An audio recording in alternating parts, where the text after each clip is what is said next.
Hello again, everyone. Michael here with. I can't even say with Felicity right now.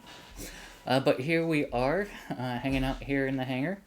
It is Monday, the 22nd of January, 2024. I do hope everyone is well and safe wherever you may be. So, welcome on in. Here we are, part 2 of Felicity's rebuild. You might recall from last week, we designed a mobile platform um, and installed her rudder pedals and set the carpet. So, but we'll recall, Mr. 26.2, hello, welcome on in. Yes, currently rebuilding the sim.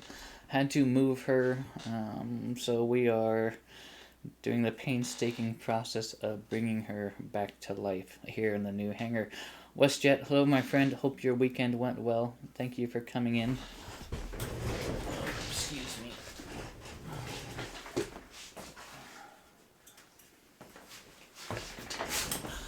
So, the platform, as some of us might recall, when it was all said and done, was not square. That really bothered me. So over the weekend, I stripped it all back down and I squared our mobile platform up. So now our platform is actually a square instead of like a squished rectangle type thing. M. Stein, 13 months. Thank you so much. Over a year. I can't believe it. Seriously. Thank you so much. Willy Wonka, hello, welcome on in, my brand new friend. Everyone, hello. Say hello to Willy Wonka, my newest follower to the channel here. I had a pleasant conversation with him earlier. He's working on a sim build himself and has some questions, and actually met him through the X-Plane Official Discord channel. That's right, if you don't know about it, check it out, X-Plane Official. Feel free to search it on the Discord search thing. I am proud to be a moderator for that server as well. So, the focus for today, I went through the painstaking process of trial and error of coming up with the measurements I needed to get the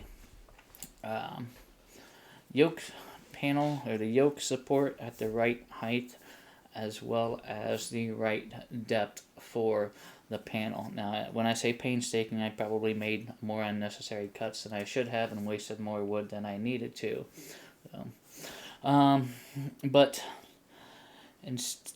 I decided to just go ahead and do the project, and then I can discuss what I did to accomplish it, as opposed to spending 5 hours, 6 hours going back and forth and us still being nowhere. So I'll spin the platform around. We'll take a look at what's new, and I'll show you what I did and the reasons behind it, and measurements and that sort of thing. So Felicity, in her most recent version, I kind of put everything where I thought it looked good, where I think it went. In this new version, my goal is to place everything where I know it goes. Because now that I have access to the plane, I'm taking measurements and, okay, the mag switch is 7 inches over from the left and 22.5 inches up from the floor. And the throttle is such and such. And the primer is such and such. And that is the ultimate goal. And you'll remember how picky I was about the placement as those rudder pedals. Because we don't have that width. Our pedals are wider than the actual rudder pedals. So we compromised on using that narrow, the inner width versus the outer width. So that's where we're at. So let me go ahead and spin the platform around and kind of discuss some things.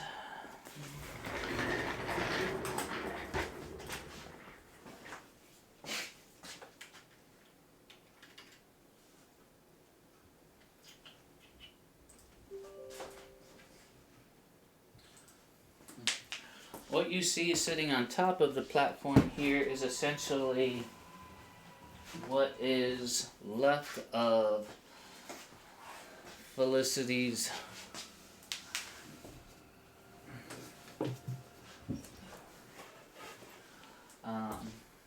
former structure.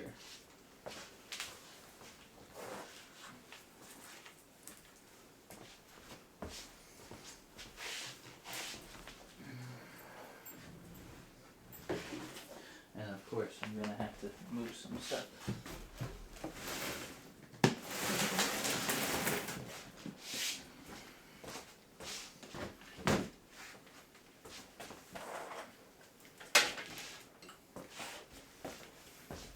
Bear with me, I wasn't as prepared as I thought it was going to be.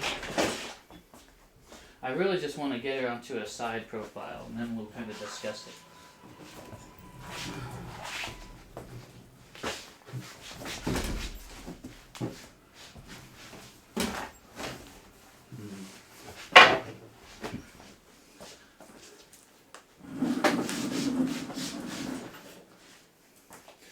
Maybe I should have used swivel casters on all corners.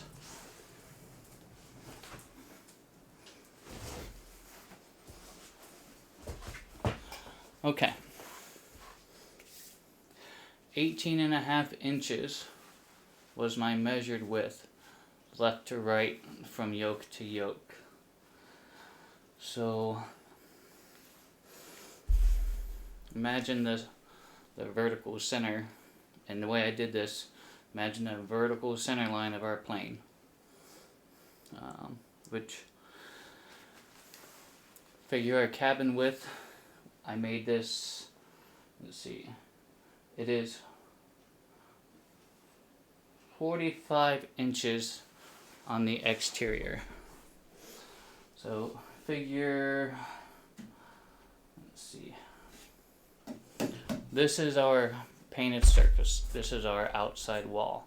So our outside width is 45 inches.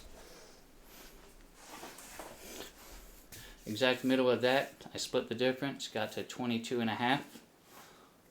I needed 18.5 between each yoke.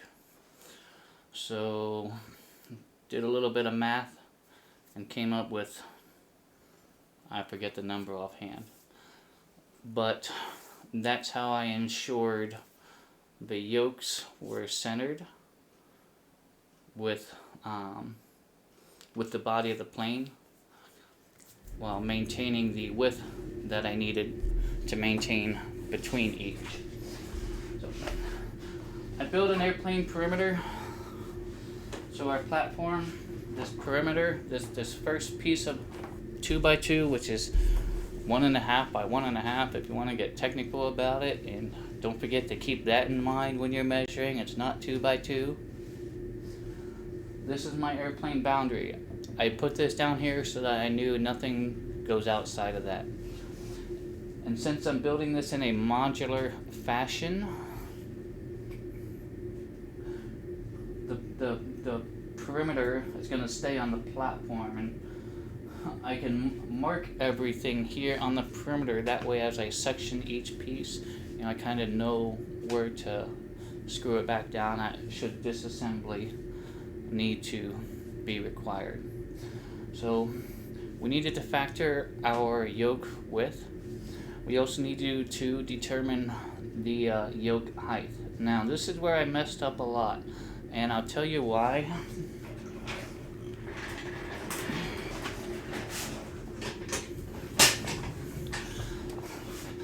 I'll use an expression, what I'll call stacked tolerances, or stacked clearances, where everything's kind of stacked on top of each other. And I forgot to take a lot of that stacking into account. M-Stein, in hindsight, it is going to make servicing the unit a lot easier as well, because I can just pull it out and get to behind it.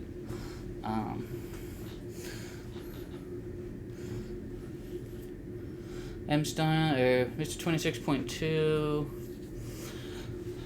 Well, that's alright. There will be plenty more events able to fly.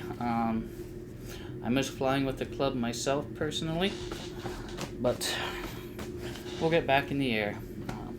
Okay, so height-wise, things I forgot to take into account, things like the height of the shelf, the distance between the bottom of the yoke box and the yoke shaft, things like that. So I knew that. Totally 78, welcome on in, my friend. Yep, we're just at the very beginning stage here. I knew that I wanted the shaft of the yoke to be 26.5 inches up from the floor.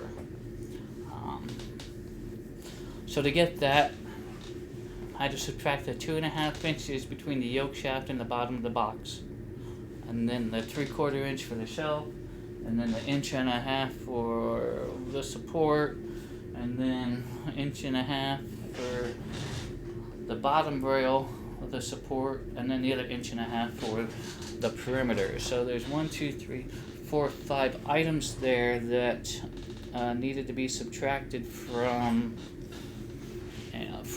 our height to get the leg height that we need to accommodate for all of those stacked clearances there. So, with that in mind, I finally came up with a measurement of 18.25 inches. So if we take this 18.25, and we add the 3 at the bottom, the 1.5 inches, the 3/4, and then the 2.5, nets us our 26.5 inches from the floor. That's where I need to be. The illusion that I ran into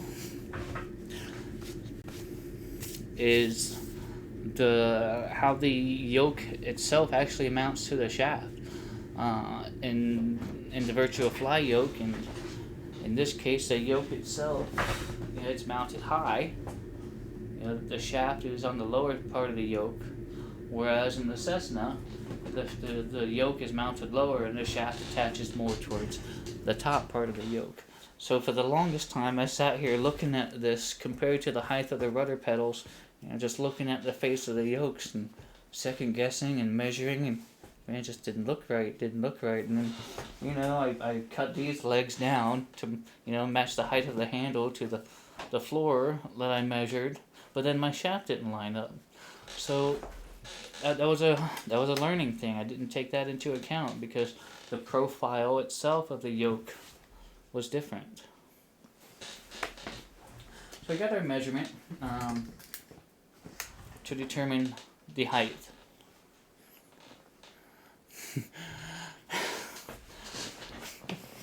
I'm sorry I made a funny question. No, I would not be linking the yokes, Emma Stein. As cool as that would be, I just don't have the ingenuity to do that. And honestly, as expensive as these things are, I really don't want to go cracking open the cases of these things. So, yeah, I mean, and the other reason is, my son, he likes to come in and, just flying along. If they're linked, it could break something. So, okay. So we've got our height, and we've got our width between our shafts. The other thing that we needed to determine was the panel depth. Where the instrument panel is in relationship to the contact surface of our rudder pedals, and that sort of thing, because by the time it's all said and done, my goal is to sit in this thing and feel like I'm sitting in that plane and have it look and fly. Because theoretically, with exact measurements, when we put ourselves in that virtual cockpit and we position ourselves just right, we're not going to see any of the necessarily the artificial plane.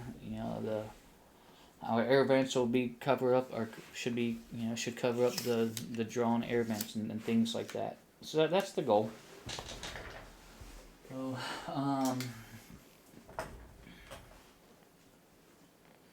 yeah, so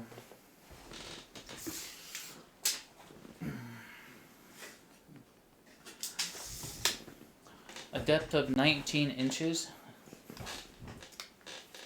and if we get our half-inch panel mounted on that, gives us a depth of 19.5 inches, which gives us a depth of our rudder pedal of about 12.5 inches, which is what I measured. So once the instrument panel is mounted to this support board, okay, and it's going to be, the instrument panel is 39 inches wide. The cockpit can be a little cramped. Not as cramped as the 150 Amstein, but it will be a little bit tight. But that'll work out just fine, because it'll be a bit smaller. The floor profile is going to be the same, so it's going to be about 4 feet by 6 feet. But the body of the aircraft itself is a little bit smaller. And we can see that by that perimeter that's within that technically 4 by 5. Right. So we're good right now. Everything is where it needs to be. The yoke shafts are 18.5 apart. They're 26.5 inches up. We get that instrument panel bolted on there. It's going to be about 12.5 inches in front of the rudder pedals, which will be about right.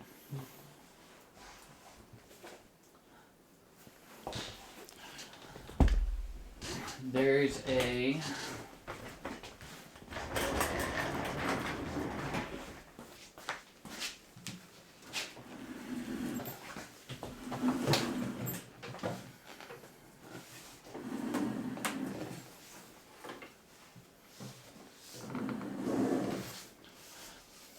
center support beam.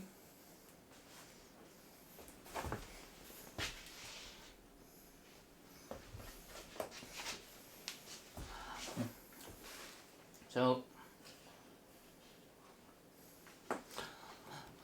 this is still my perimeter here. I left the relief for some cable. But what I was running into is, even though I used 2 screws per 2x4, forward and backward is plenty rigid. I was running into lateral side to side movement. It wasn't a lot, but it was certainly more than I was comfortable with, especially if you're coming in on a heavy crosswind, you got to slip the land, and you got every input in there. So I put this cross support in, tied it into. The only purpose of this is going to be to attach USB hubs to. Obviously the shelf is more forward. This is just for cable management and USB hubs, but it does allow me to add a support in there so that I don't get any lateral left and right movement. That's where we're at. Just a little support post here underneath of the shelf, just to keep some weight off of that, or just to help with the weight. And we're not going to be able to see that once we get our pedestal there, so just keep that in mind. So I learned from my last build to use 2x4s instead of 2x2s for the instrument panel this way. It just adds a lot more rigidity. And having the subfloor to bolt to also adds a lot more rigidity as well, as opposed to it's just sitting on the floor. So that's where we're at. I think today I want to continue on and we'll discuss the A-pillars and air vents and see if we can't get those made. So for now, let me get this turned back over to more of a profile.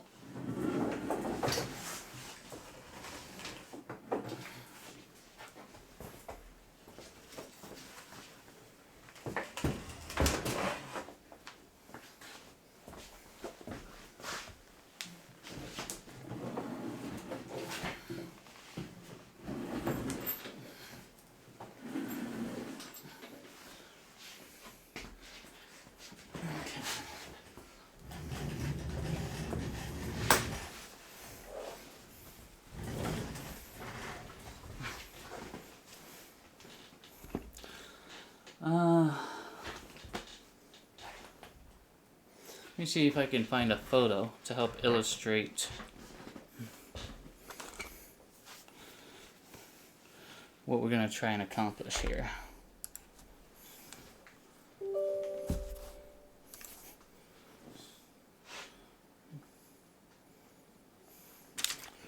Okay.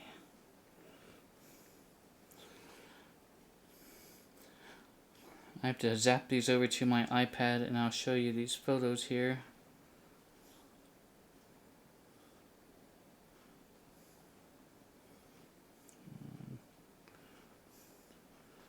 2. Okay. Airdrop these.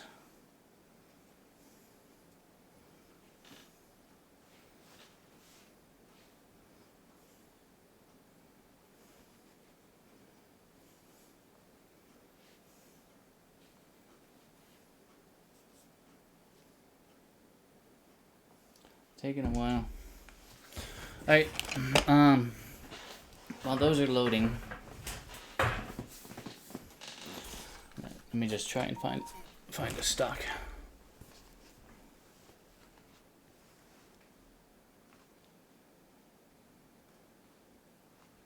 Oh. Figures the battery would die. Go to figure. Alright, I'm going to use a stock photo and I'll just share my screen here. Let's see here.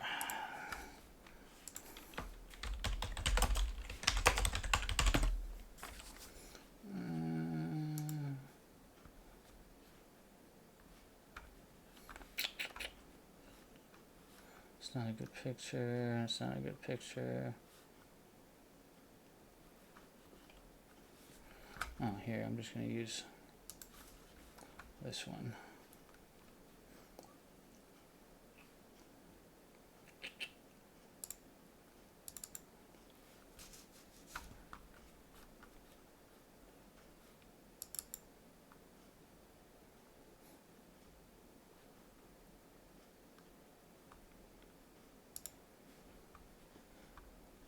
Okay, this picture should work. So, share my screen here. Alright, hopefully everyone can see this photo of a Cessna A-pillar.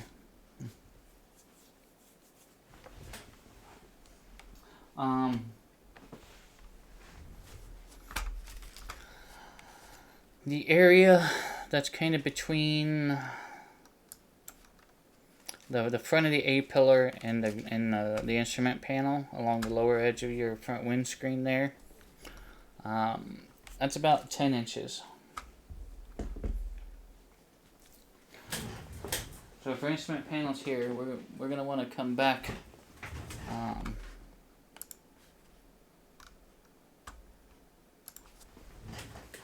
for instrument panels here, we're going to want to come back about 10 inches before we hit our A-pillar.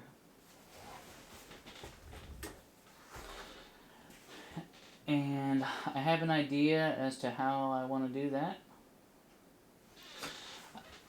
Just need to figure out how high we need to make that. Now, I measured from, let's see,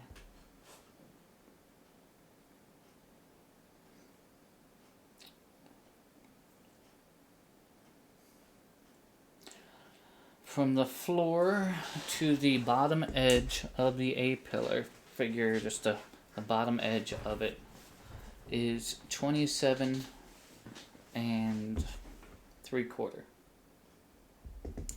From the floor to the bottom edge. Now this is a 2x2, which is inch and a half. So if this is my top edge, and I want it to sit like this. You know, if this is our A-pillar, our view side, I want this to sit on top. I don't want this to sit beside this support. You know, I want it to sit on top. To me, it makes sense. You know, if you're going to support something, the support should be underneath of it, as opposed to screwing it into the side. So I automatically need to take this inch and a half into account for that distance. I also need to take into account this perimeter, which is an inch and a half. But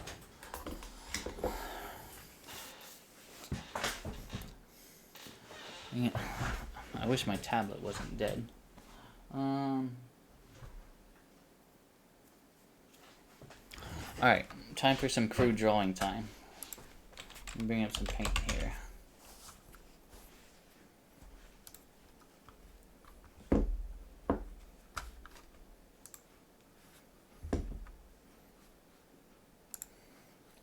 Okay. There. My thought process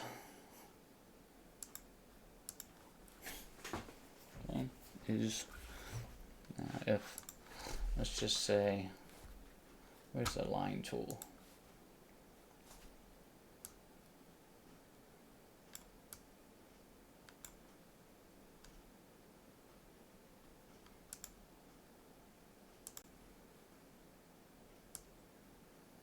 So if this is the yoke shelf and panel support, okay,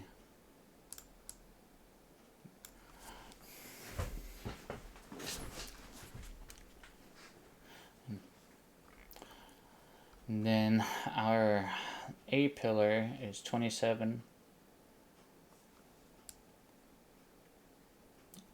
and 3/4 up. Okay.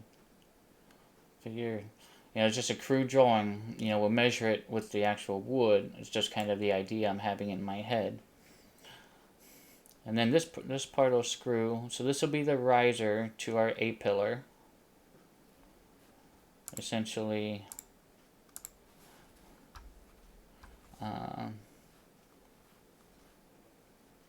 I guess I don't know how to describe it. Okay, no, that's going to be our instrument panel. Never mind. Okay.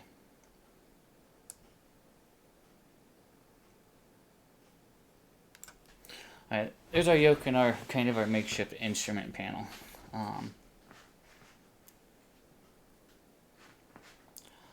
I'm going to want to come off of here somewhere like this. And then something like this to build our A-pillar.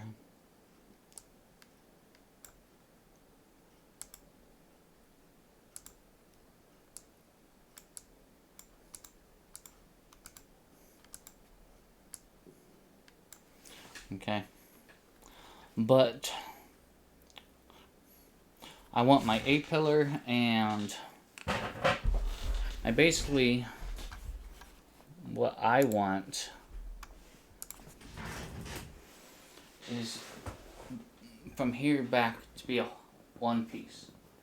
You know, this whole side I want to be one modular piece. So in order to do that, I'm going to need to use another bottom rail, so I can bolt it to the perimeter. So we need to take another 1.5 inches into account. I want my door to be built into that. And that was the other thing that threw me for a loop for so long. And we're going to use another stock photo here. Let's see.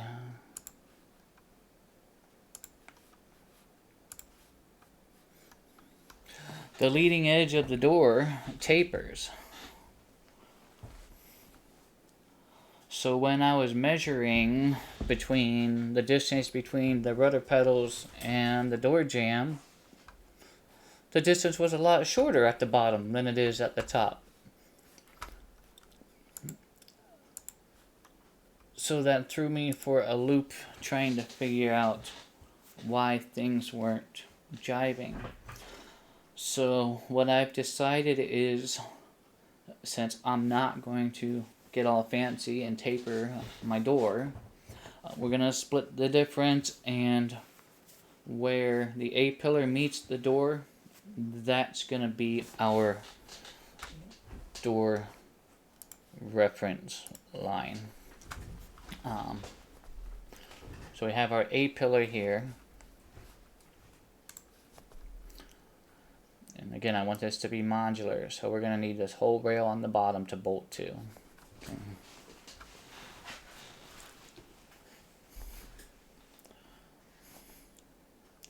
We're going to need a door, which the door jamb is essentially going to be right behind the A-pillar here.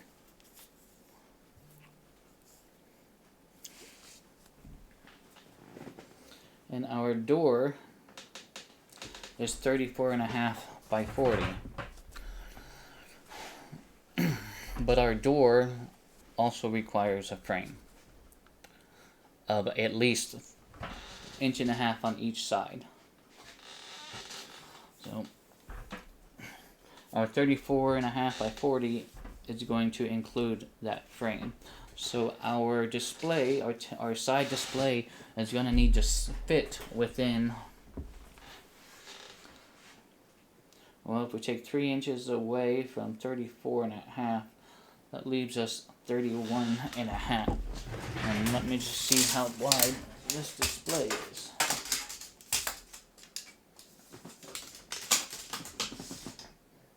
I think we'll be alright. So what I'm envisioning, okay, is from our A-pillar, you know,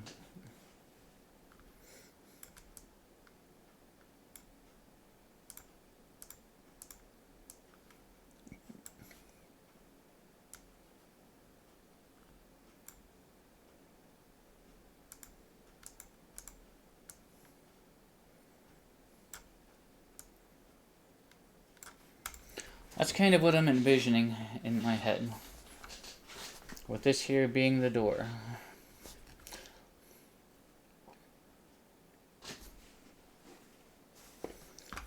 Something like that. I'm not very good at drawing this out. It's better for me to just wing it and do it in my head. So that's what we're gonna do. Now, I know that I want 10 inches.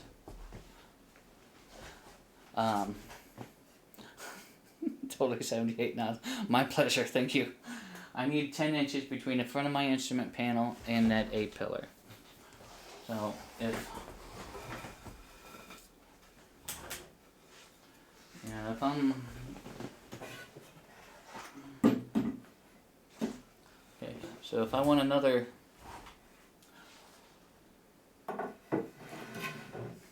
so that part's gonna sit on top of the perimeter. And if I were to come up like that and get that bolted in there,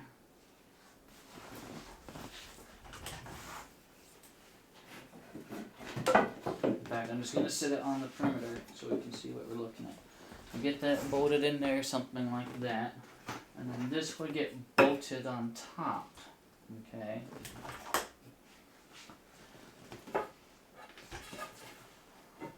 And then we would have another piece like so.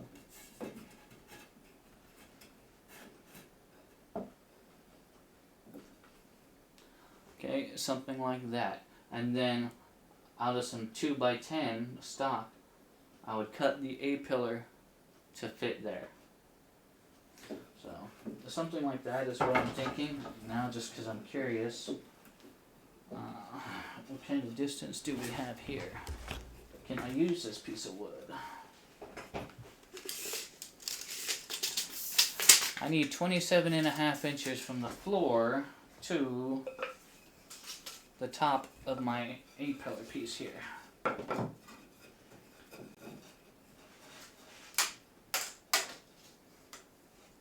And I've got, I can use it. I got 28.25. And we needed what, 27 3/4?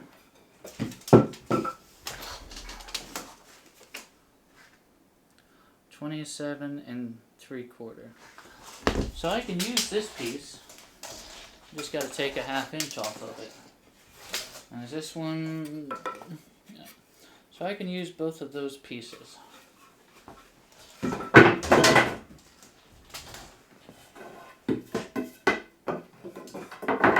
I'm gonna unscrew this from this because I don't need this.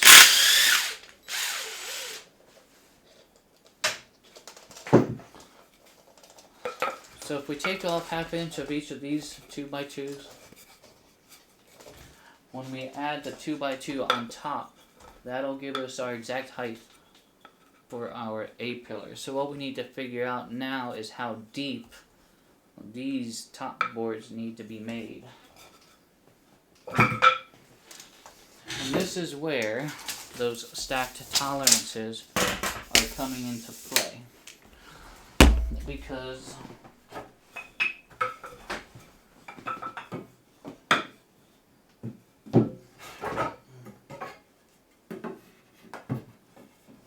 this taller board here in the back that the door is going to bolt to, okay, it's already taking up 1.5 inches of that A-frame, of that A-pillar. Because this is going to be a part of the A-pillar. So I need to keep that in mind. So if see, for the A-pillar,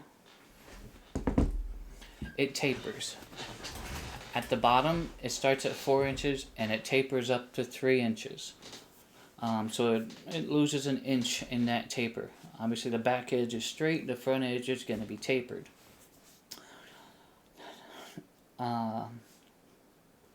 That section from the bottom to the top is 16 inches. On top of that is our air vent, which is 5 inches tall.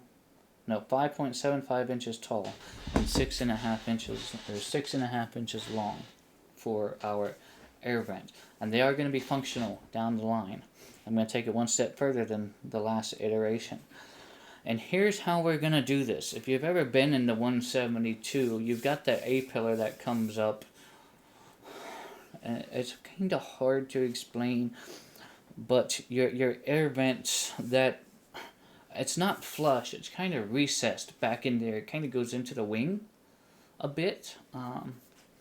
So that's what we're going to go for. I'm going to take this A-pillar, not only going to take that, 16 inches up, I'm going to add that 5.5 or 5 3/4 inches up, and that's just going to be a straight piece of wood. And I'll tell you why. Once we cut this air vent out, we'll be able to screw that to the outside, and guess what? That's going to give us 1.5 inches of depth between our A-pillar and our air vent, which is kind of what I'm going to go for. So, all of that being said, if The base of our A-pillar is 4 inches, and we're already using 1.5 inches just from that support going up. The A-pillar that we need to generate out of wood stock, the base would be 3 inches, no, correction, 2.5 inches, and it would taper down to 1.5 inches. Because when we add that to that, let me just go get the wood and we're just going to draw this out. I'll be right back.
This is 2 by,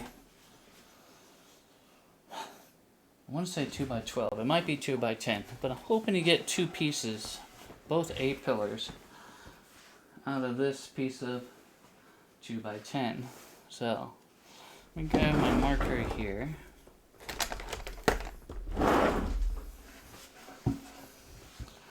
I'm just going to start at the bottom, because it's already a flat edge, and let's just make sure we're doing this right. We got 4 inches at the bottom, but 1.5 inches is already included, so our bottom is going to be 2.5 inches.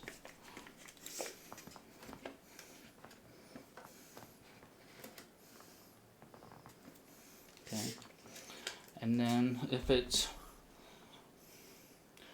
16 inches up to the air vent, so I'm just going to measure 16 inches up, and it's 3 inches at the top of the A-pillar, but we account for our 1.5 inches that's already there. That's going to be 1.5 inches, and I'm just going to bring this and mark that at 1.5 inches. Okay.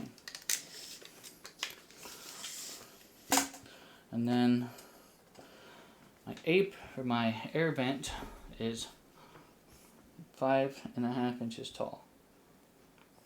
No, 5.75 inches tall. So I'm going to come up 1, 2, 3, 4, 5, 5.75 inches. Okay. Let me grab a straight edge.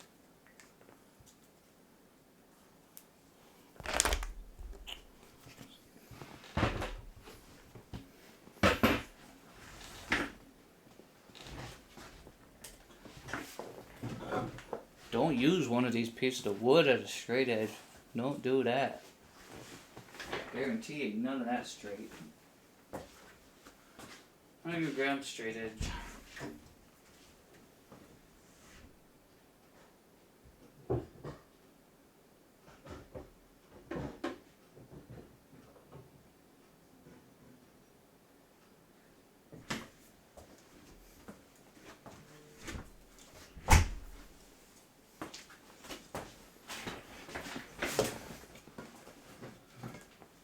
Okay.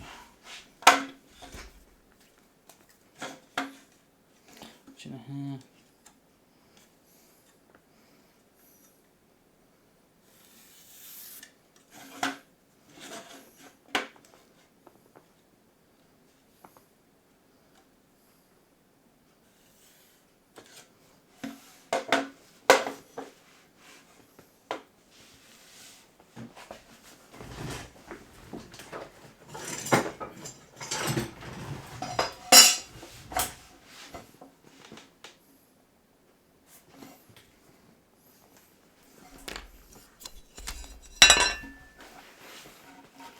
something like this. Like, okay. Now, you don't see the air vent here, and I'll tell you why. This part that's coming up, this is what I'm going to secure my air vent to.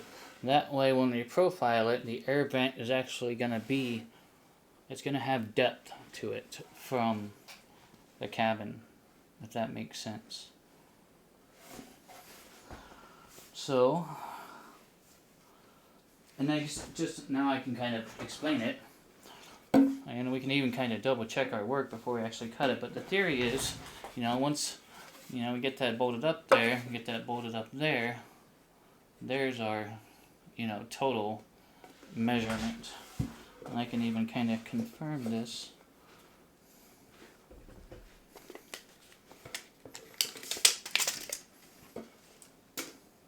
3 and 4. So we'll cut 2 of these.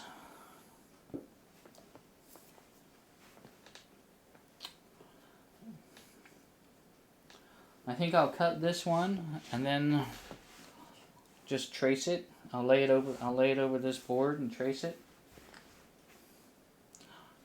And then we'll see how much material that we have working with. So, I'm going to take you all out into the garage with me. I don't know if the audio is working. Video is working. But I'm going to grab the jigsaw.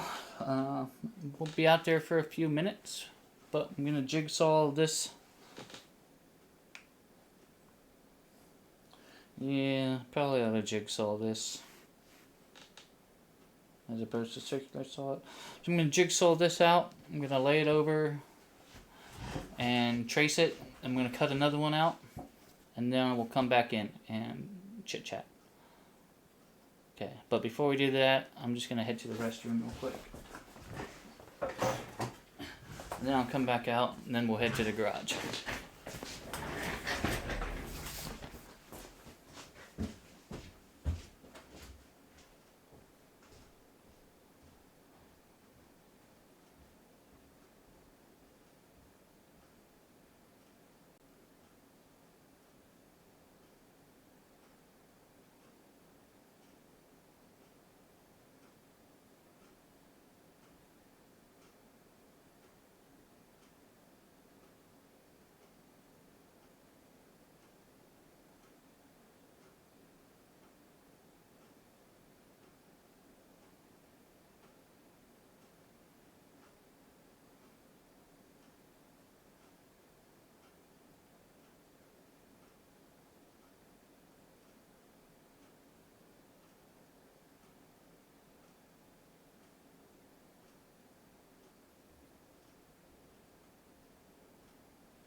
Alright, I'm going to grab the board and the marker, and we will head out to the garage.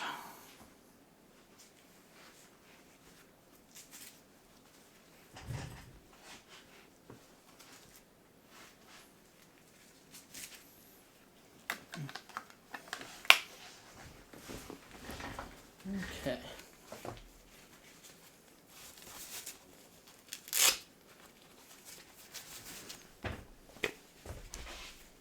Marker.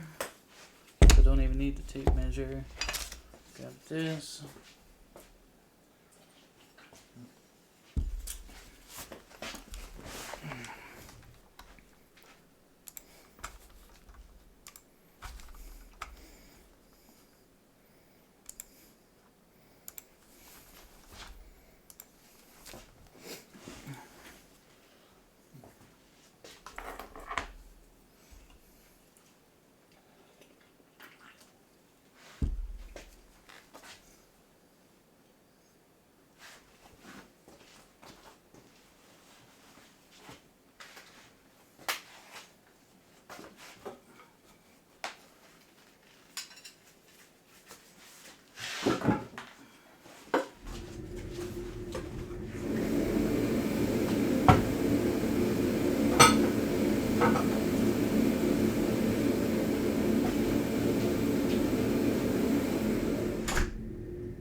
Alright, well, here we are with beginnings of a couple new A-pillars, and you can kind of see the taper there.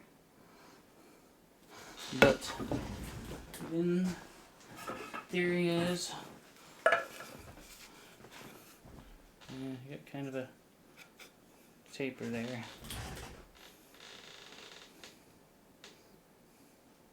I think that'll work. Double check my measurements here. 3, 4. What I'm gonna do is screw both of these together and take them out to the sander and give them a good sanding real quick. And all that's gonna do is that's just gonna kinda even them up.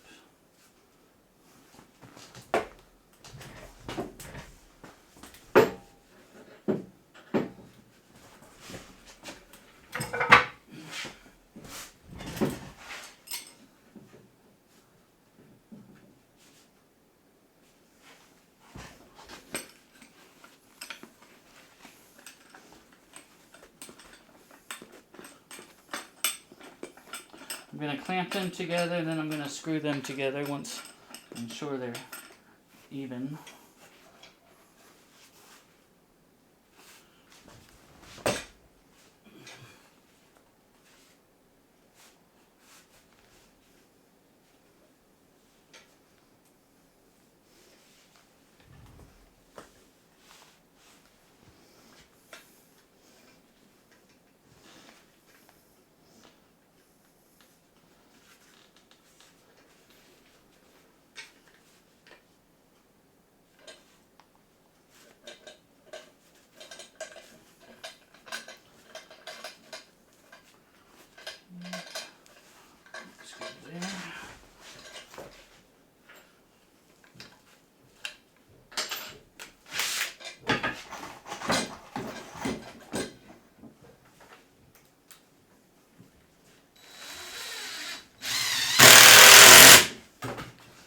Alright.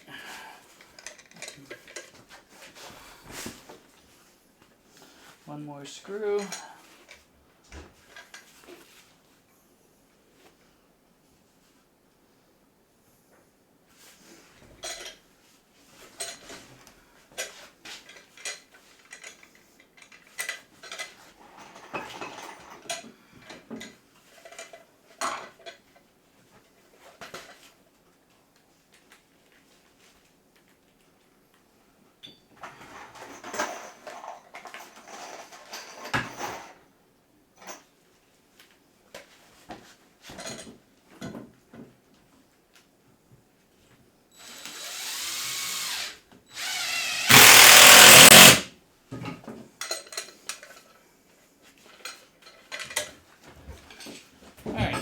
So I got our 2 A-pillar boards screwed together.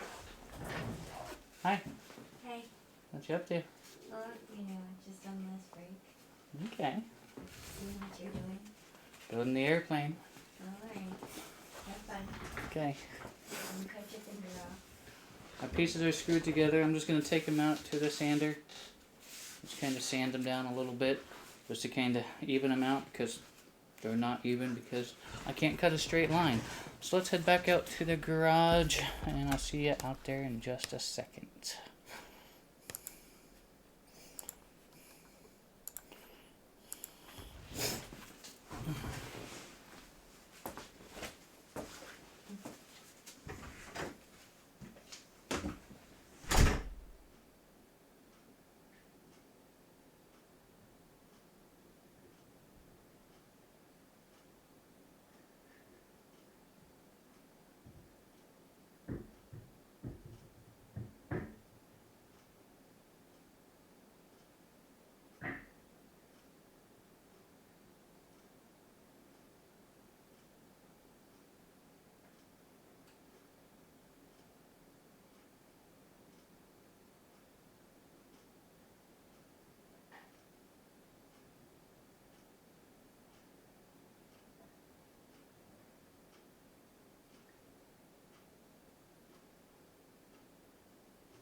Alright.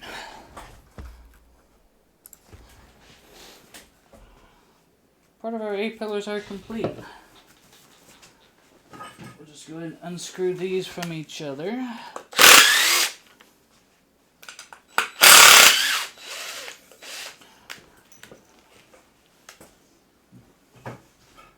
then we'll get to figuring out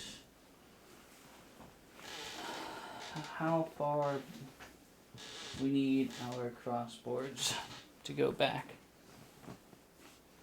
So we decided that we needed to take a 1/2 inch off of a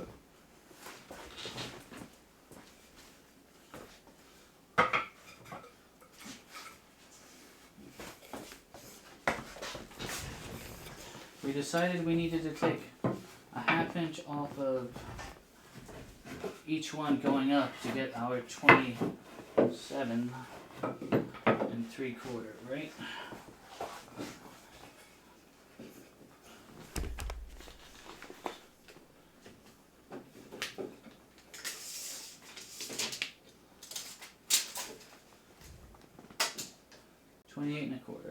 So yeah, take a 1/2 inch off of each one of these.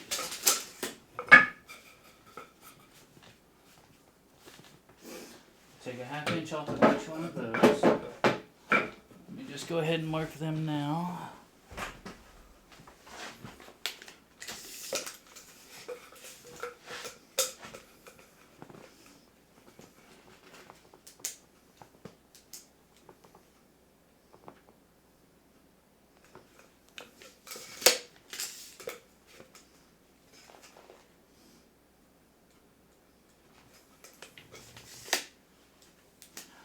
Okay.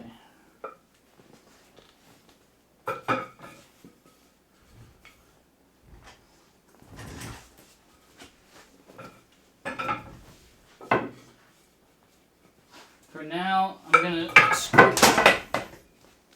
I'm gonna screw one of these boards in temporarily so it stops falling. So this is the modular bottom. Okay. We'll stick that right there.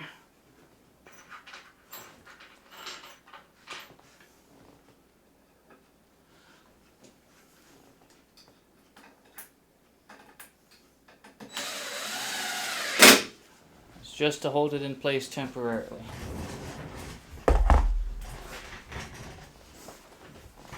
What I need to know is how far I need to come out this way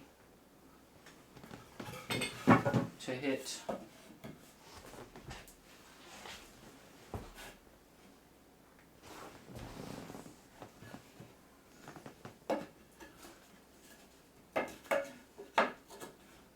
basically to make it 10 inches from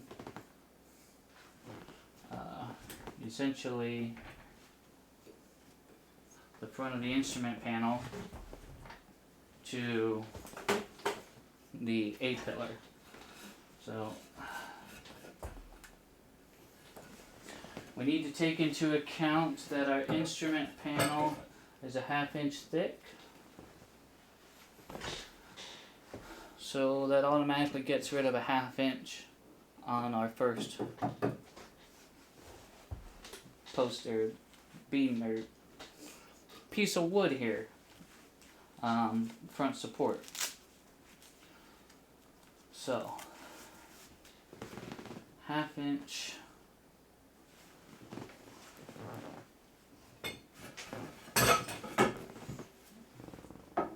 I want to be 10 inches.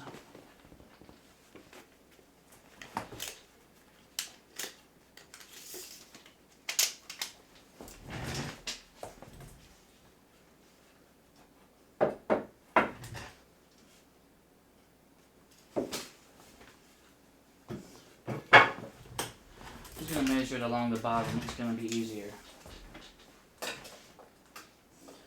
1/2 inch for our instrument panel. There's 1 inch for the first pole. And then we need an additional 9 inches.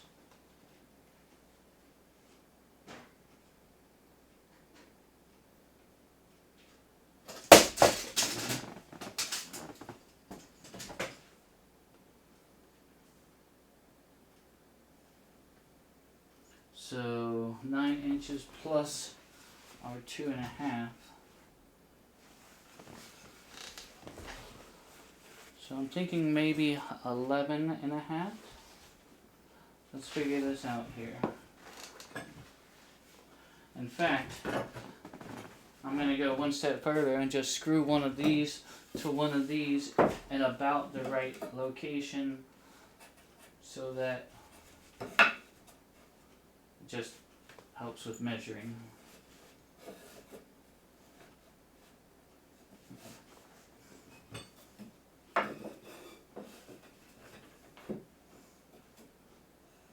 So approximately right there. I'll just clamp it.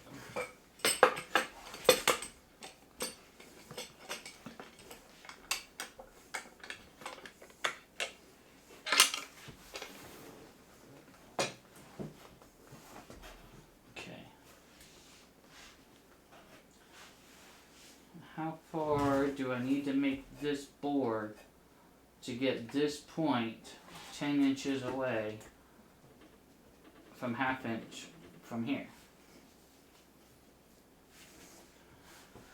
Okay, so I need 1.5 inches.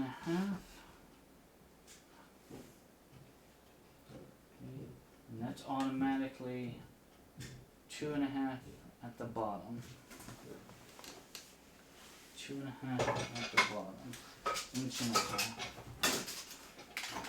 1.5 inches. And then it's 10 inches. So that's 11.5. So 1.5 to 11.5 is 10 inches.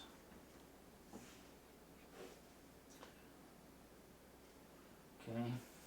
And then I need to add the 2.5. So I'm going to say 14-inch board is what we would need.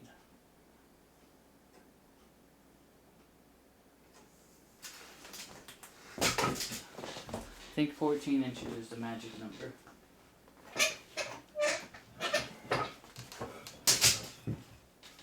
Alright, we need to take a 1/2 inch off of this board.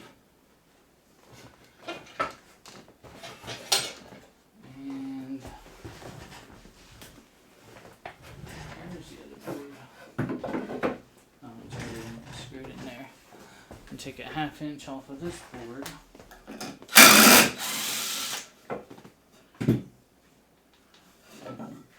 Let me go do that real quick. Let me go rip a 1/2 inch off of each of these boards. It won't take me very long. I'll be right back.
Alright, these are the ones that are going to come up. Come up this way. Now I need to cut the ones that are going to go back. Which are, I'm going to double check again. So if it's 14, I'm just going to mark this here.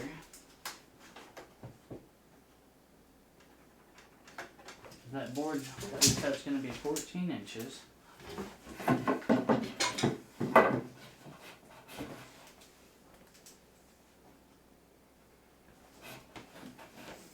Okay, if that's going to sit up there, like so.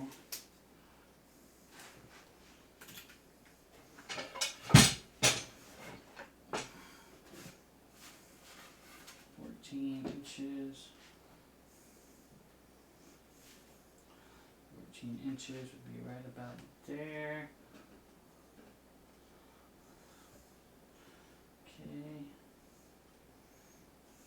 So if we measured from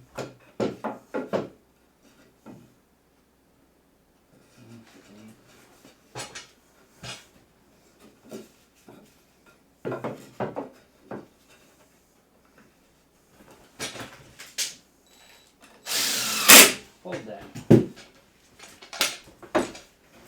Yeah. So theoretically, if I measured from up here to this point, we should be about 14 inches, and that's, I don't know if I'm holding it exactly level, but I'm sure about 10 inches. Yeah, and that'll work out just fine. So with the instrument panel, okay. So that's going to be the magic number, 14 inches for these boards that are going to go across the top. Let's see if I have any scraps here that I can get that out of.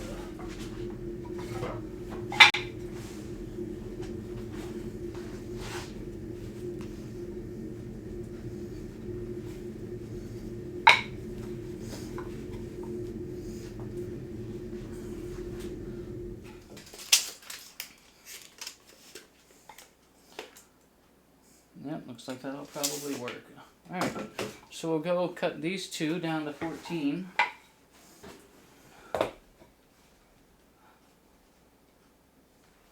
I'm gonna screw them together just so that they cut more evenly. I've found during this whole process and learning that if you're trying to do two pieces the exact same, if you cut them the same time, they tend to be more exact.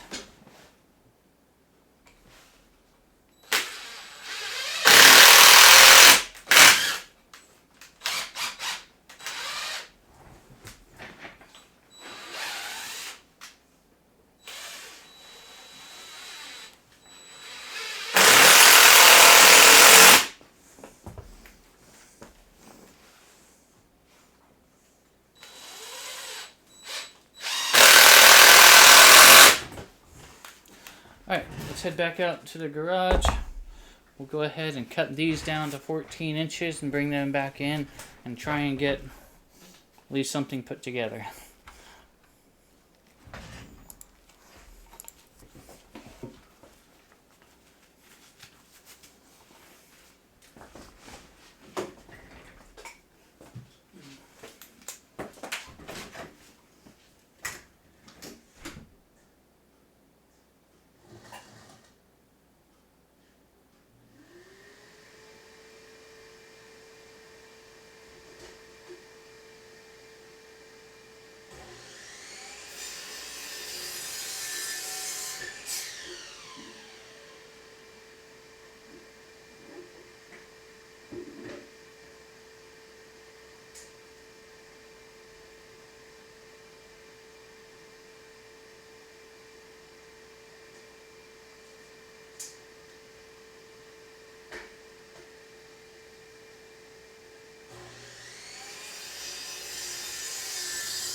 Okay.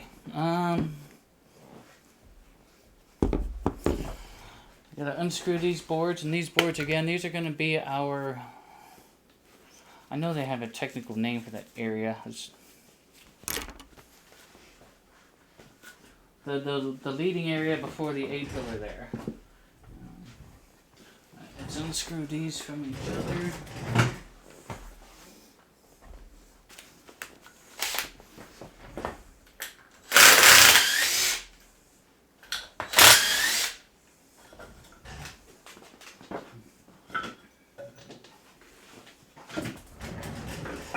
And then, since this is already screwed up here temporarily, I'm just going to go ahead and screw my board up in here since it's being held already.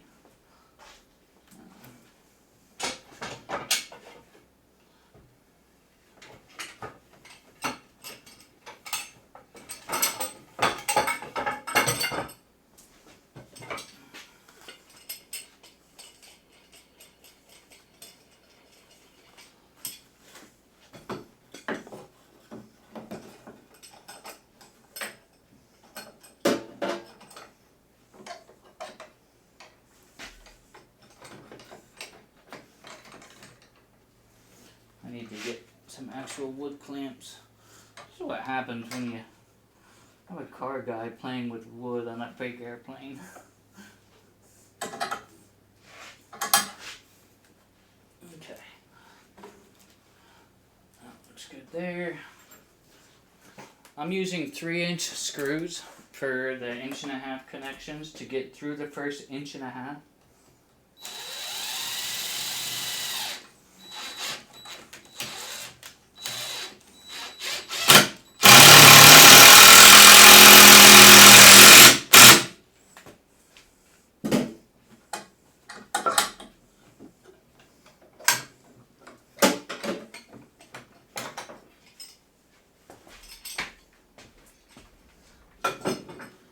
Alright.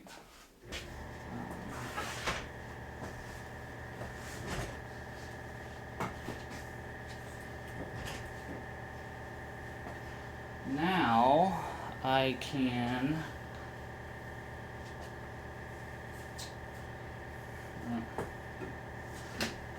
unbolt this thing from the front of here, and we'll bolt it to the modular bottom rail.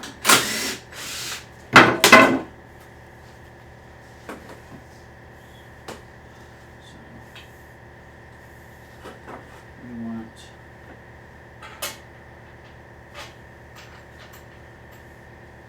to bolt this down onto here.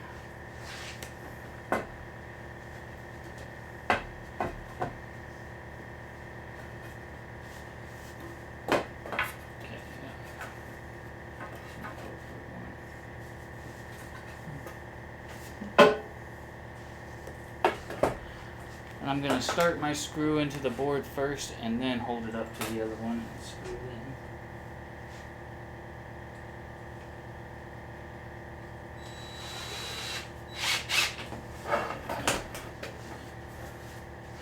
Right.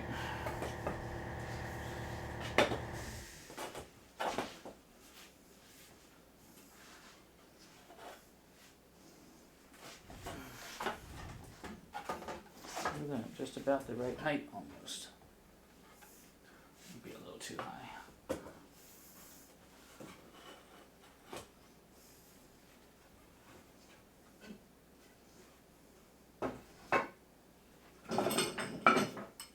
Trying to hold all of this stuff sometimes with one hand can be a bit difficult.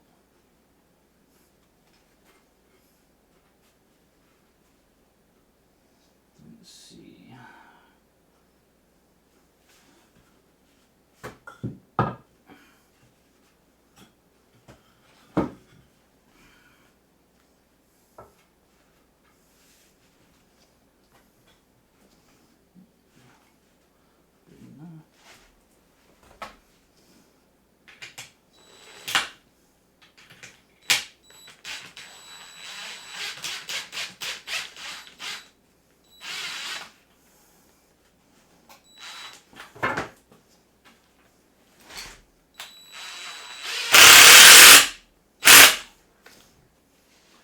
Alright, excellent. Something like that. And then this is going to come up here. Like this. It'll be something like that.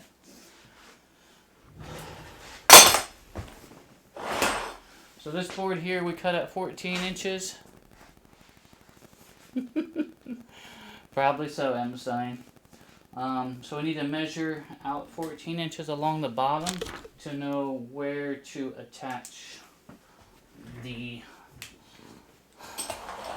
leading edge of the door. Yes. 14.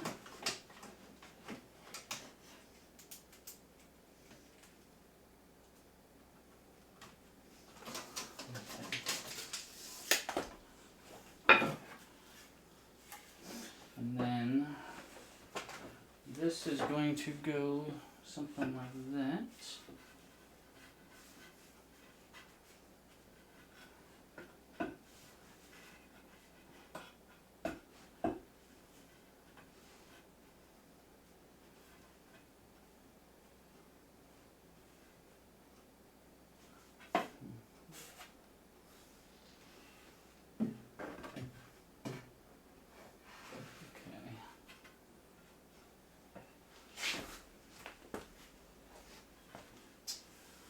Where is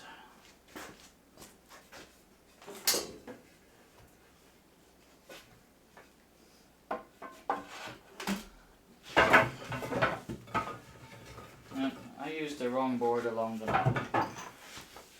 We gotta take this board off and put that one on because I used the wrong board.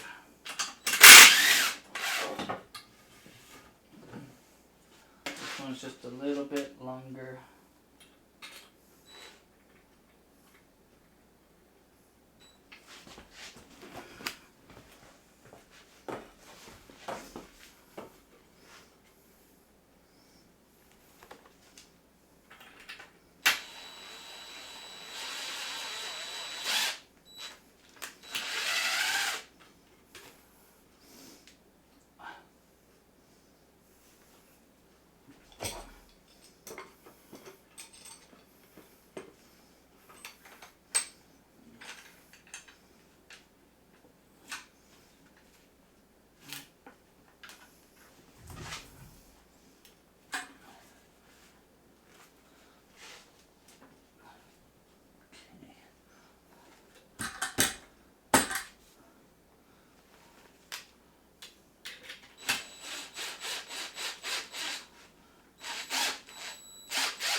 That one bit. I'm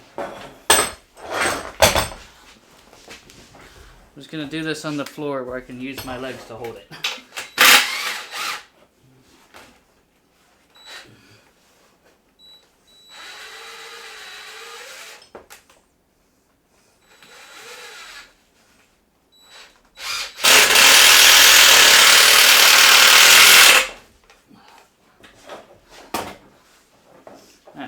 Turned out better.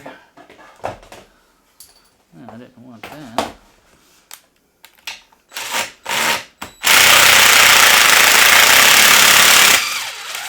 It went in crooked.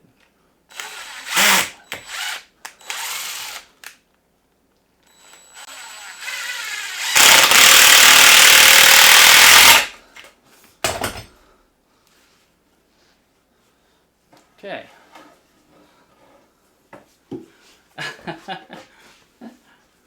I wouldn't be surprised. Okay,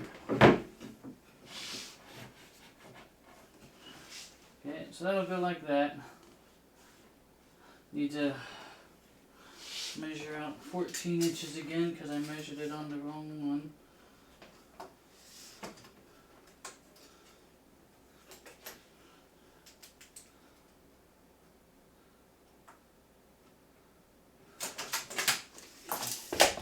Now this one's gonna go up here.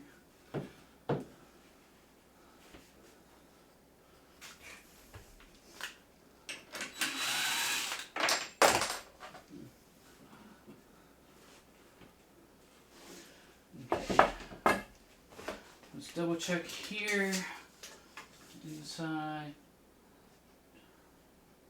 23 1/4. Marked up 23 1/4.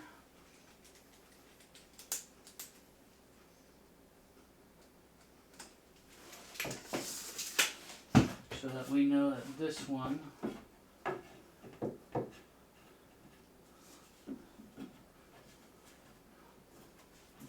going to be right about there.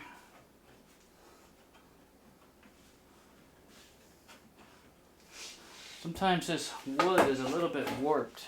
You have to kind of stress it and get it up into shape there. And because I have to do that, I'm going to go ahead and pre-start my screw.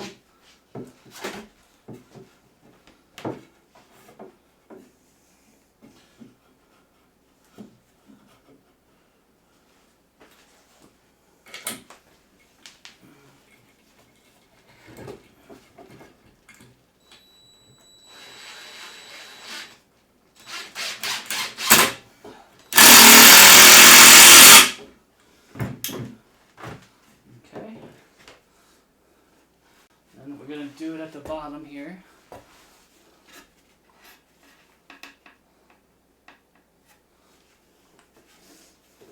We're 14 inches from here to here.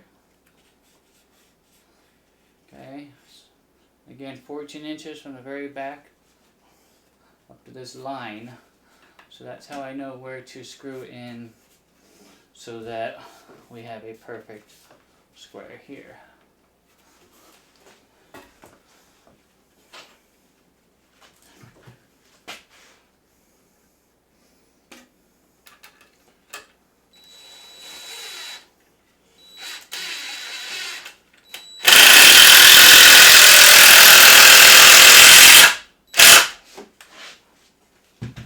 Okay?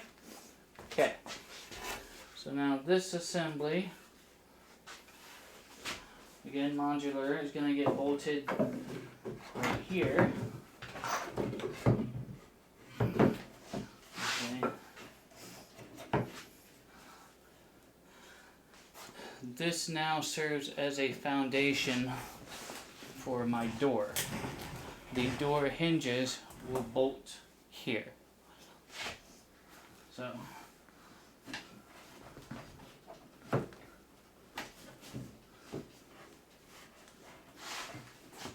that being said, let's put some screws in here just to kind of hold this in place for now.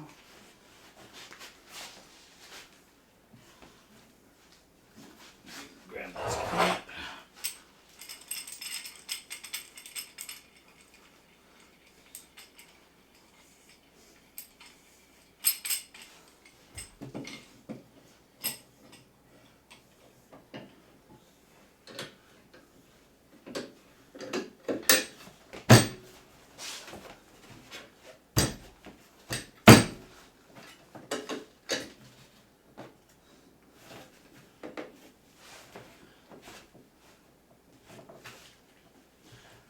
I'm going to run a couple of screws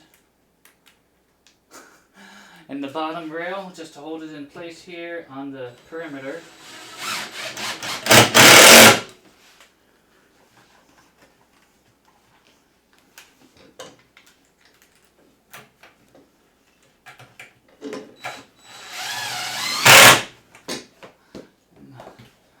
I'm going to run one up here.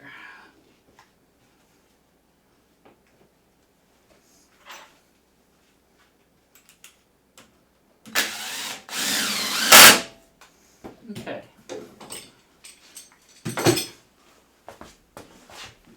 So, theoretically,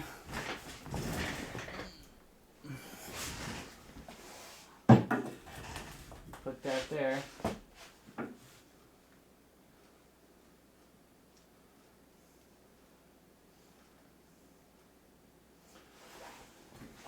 Then our air vent would get screwed in right behind here. So let's go ahead and clamp this into place. We'll double check our measurements.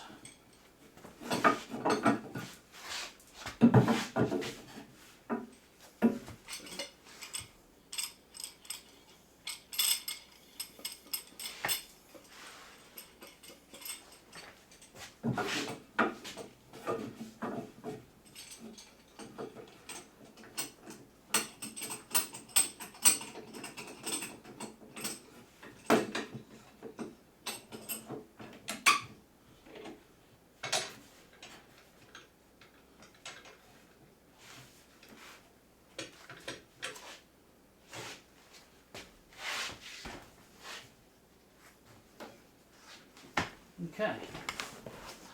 Tape measure. Let's see. I'm just going to use this piece of wood to simulate the panel.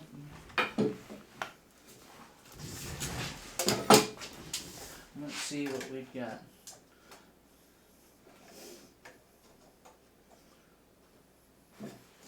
Okay, we got 10 inches. How about that? Bush Outfitters, hello my friend. Yeah, I'm still using the round gauge panel that I made. I'll still be using that. We're just redoing it with some more accurate measurements. But yeah, same panel, same instruments. The only thing I might do differently is swap out for GTN 650.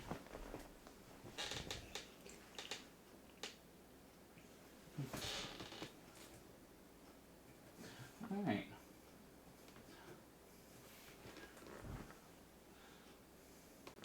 So I think that'll work.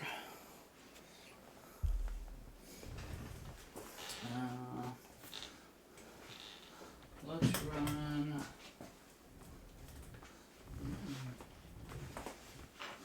one screw up from the bottom.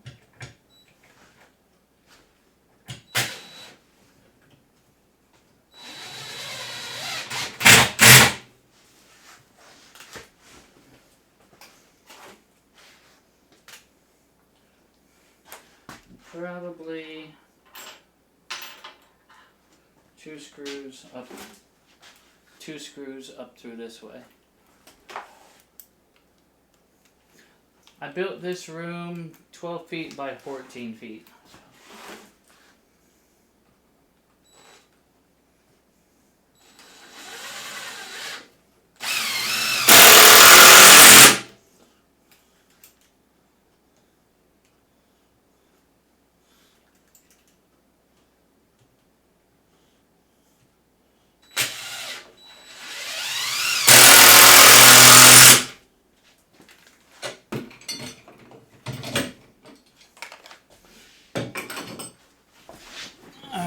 So there's that.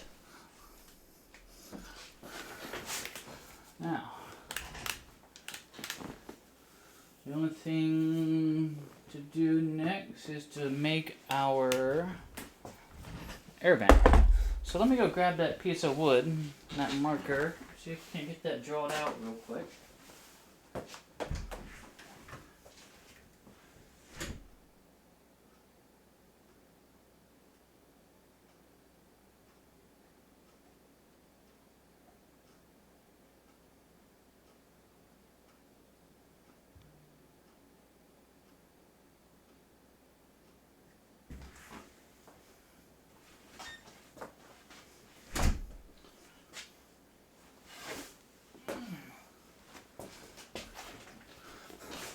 Hawker 125, hello my friend, coming in with the resubscription as well. Thank you so much. Hope you are doing well. Currently rebuilding Felicity here. Okay, so what I learned about our air vents is that the air vent, the root of the air vent, basically the widest part at the front there, is 5 3/4 inches. And then root to tip, the rear of the air vent to the front is 6.5 inches. So let me see.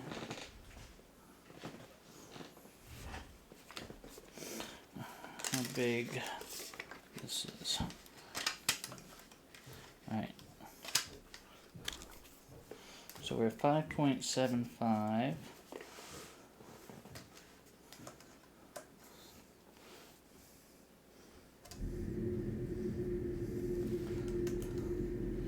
Okay. And then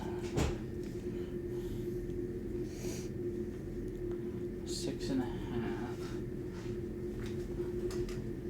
But I want to add 1.5 inches to bolt there. I need 6.5 inches forward, so I need to add 1.5 inches to bolt to the backside. Because remember, we want that depth. We want that air vent to be deeper than the A-pillar, because that's how it is. It's not flush. It kind of recesses in because it's kind of into the wing there. Hey Drippy, hello my friend. Welcome. So if we're 6.5 inches long, I want to make it about 8 inches long.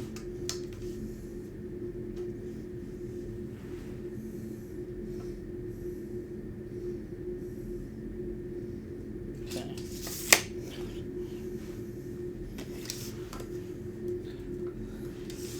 And we want to come in about 1.5 inches so that we have that area to bolt.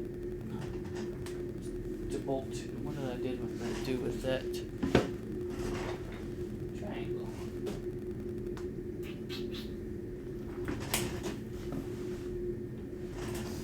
Oh, that's alright.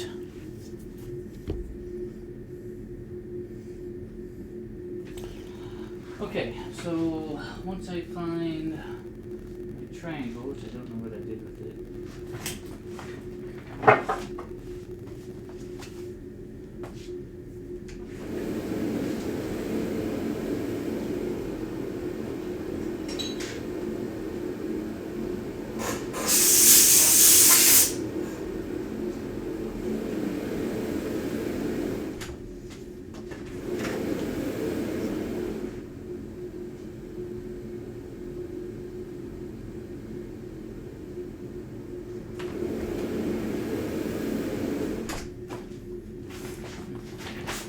This is what's left of the air vent from the original iteration. It's a little bit smaller, although I might use it to help with the bezier, the curve there.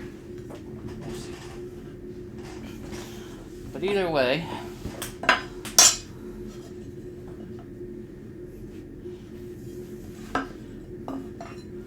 how long is this board? Can I get 2 of them out of this end? I might be able to.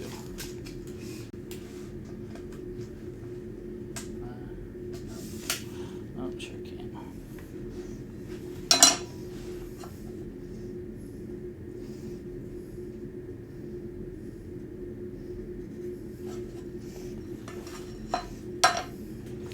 And what I'm doing is I'm just, so I marked here. Okay, this section here is the bolt part. It's gonna get bolted here.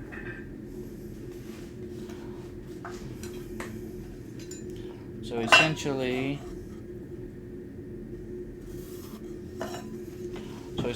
from this line forward is what I need to make the air vent from. And we're supposed to be, let's just double check that we're 6.5.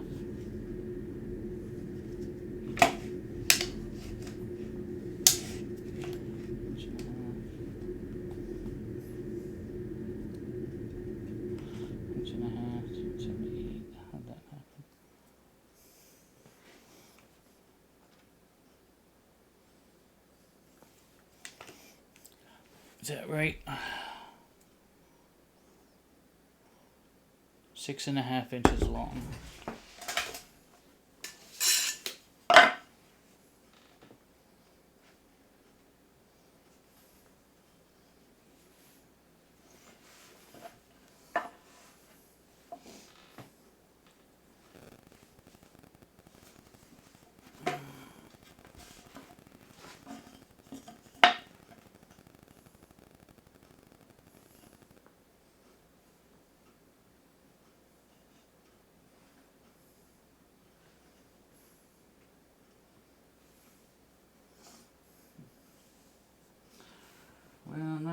very good tracer. I essentially have to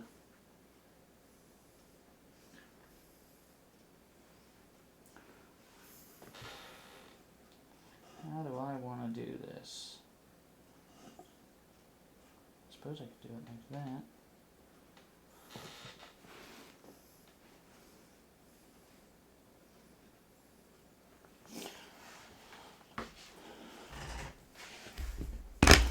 Let's take a closer look at one of these air vents. Let's see if I have a good picture.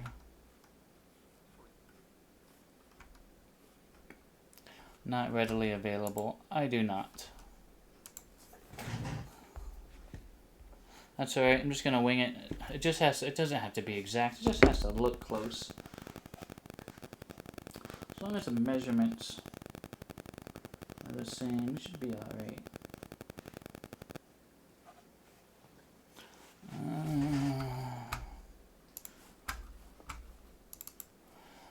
And I think it's more flat at the bottom, and it kind of curves around towards the top there.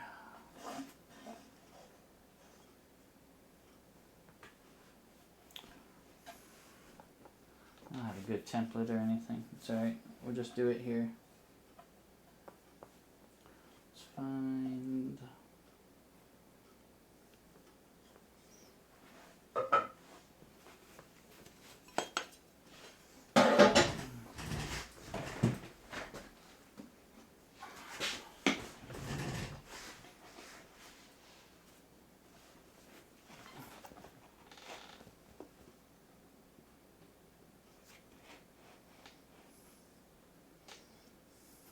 That's not gonna have the right profile. Oh, how can I do this?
Yeah, that might work.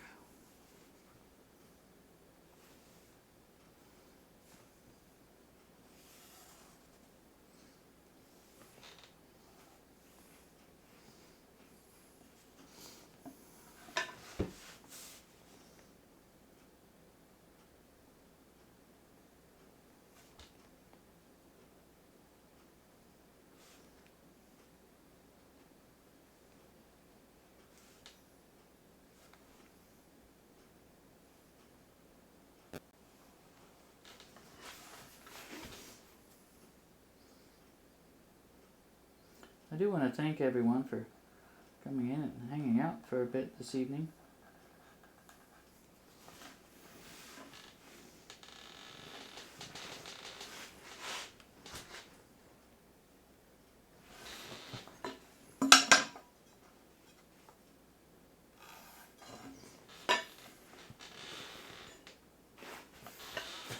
I don't know. I don't know if that, Uh-oh. Uh-oh. Uh-oh. Hold on. Video may have froze. Oh, no.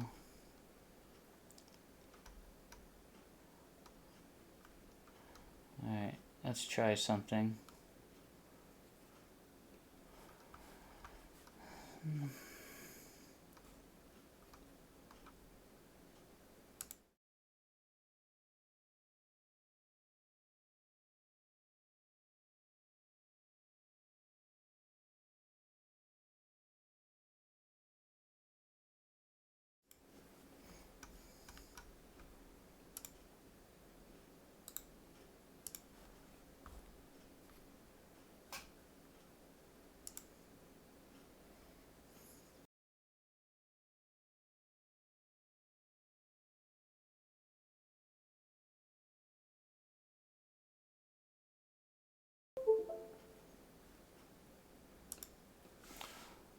Huh, I don't know what happened there, but hopefully I got it corrected.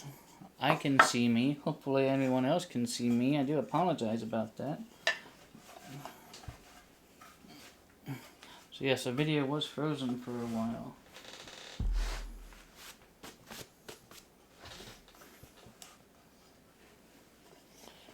Alright, great. So this is what I kind of have so far. I don't know if I like it. I think it might be too flat on the bottom. And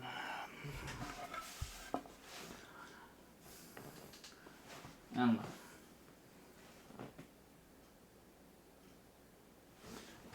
Let's measure it though.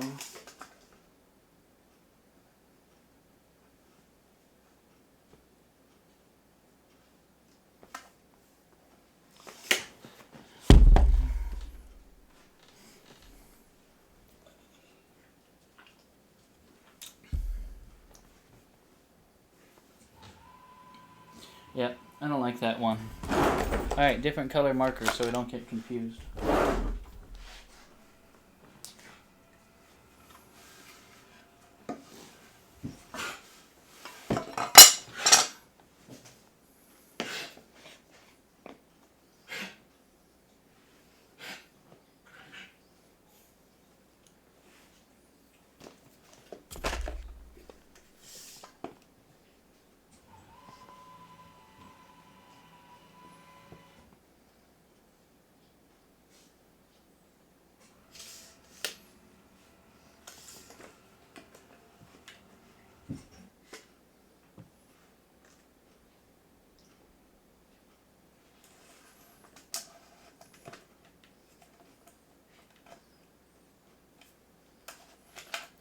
What's 5.75 divided by 2? Hey Google, what's 5.75 divided by 2? 5.75 divided by 2 is 2.875.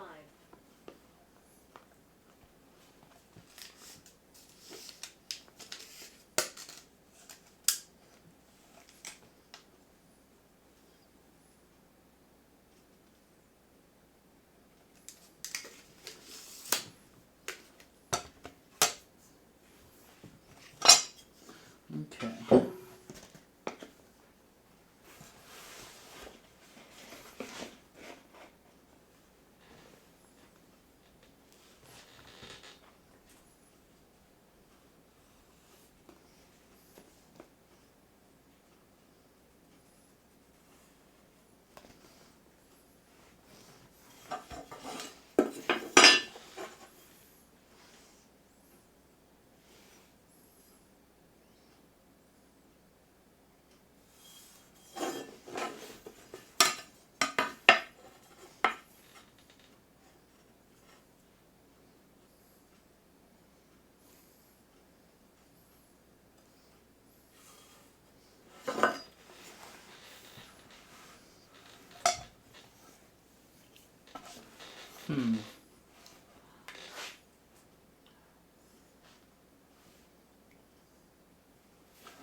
Orange is the new one. Not sure if I like that one either.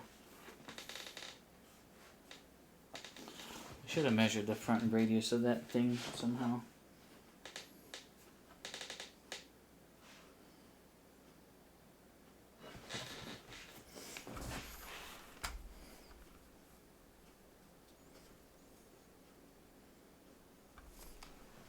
Tell you what, I might have a picture I just took.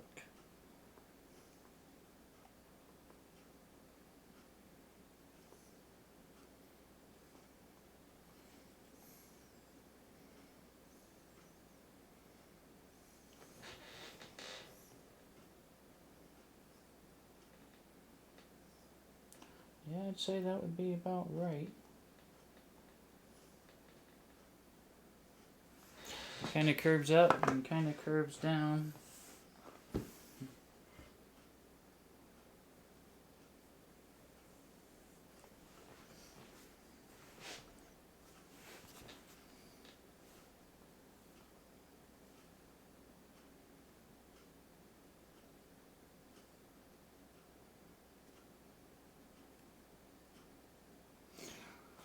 That front radius is too tight or too wide. Alright. New plan.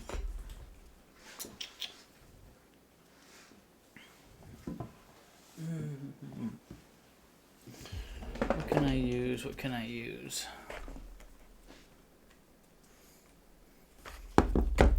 Hawker, yes it is. It's certainly a big project, but yeah, I'm excited to see how it all is going to work out. Okay. Alright, so it almost looks like the very tip of the vent is almost no wider than the vent itself. So I'm going to use that as my profile here.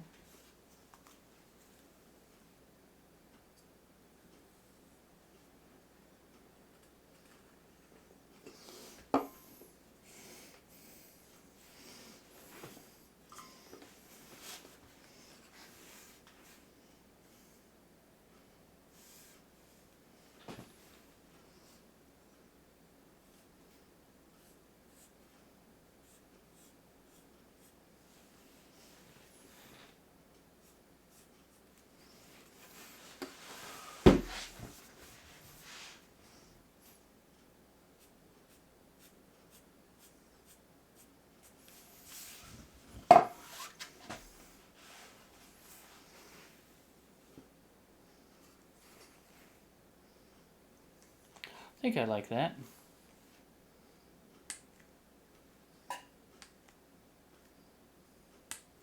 Alright, let's go jig this out there in the garage. We'll see it and we'll come back in and hold it up and see how it looks.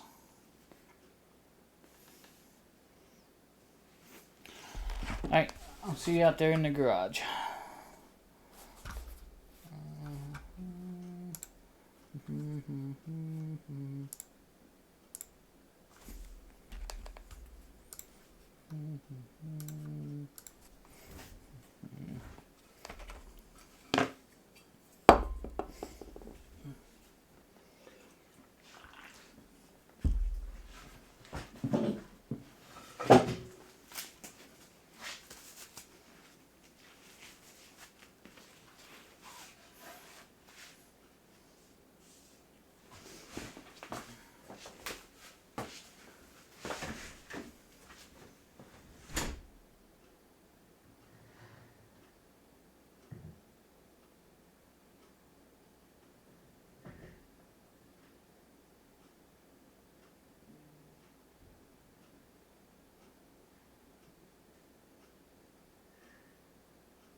So the theory is that once this gets bolted to the outside, then we're sitting on the inside. And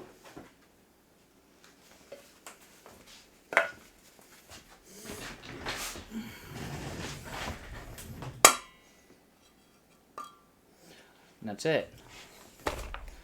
And that's pretty much almost like it is in the plane. You've got your A-pillar that comes up, but then you have this recess area here, and you know, if you're fortunate, you still got a map light here in this corner, and it might actually still work. So yeah, that's essentially the theory. I actually don't think that little thing turned out too bad. So, I'm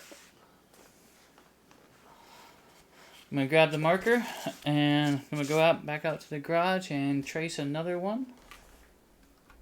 And we'll get it cut out.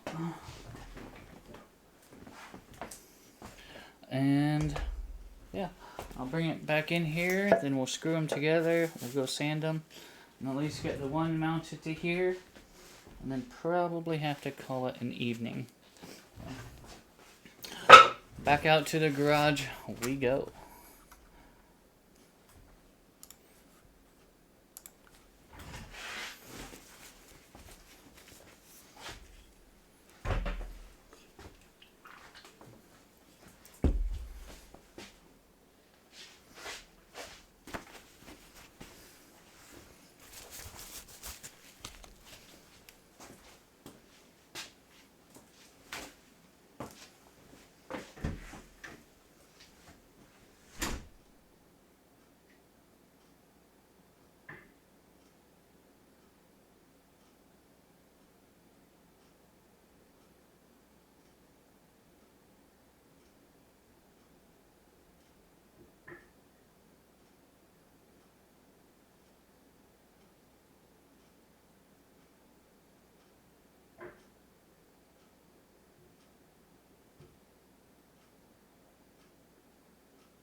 about done.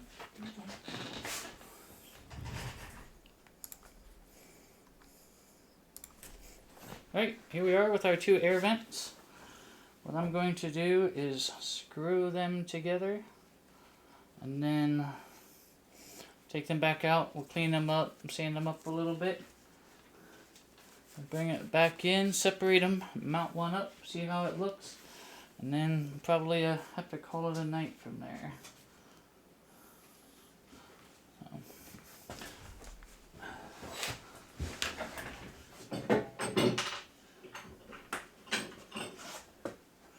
Grab a couple of 2-inch screws.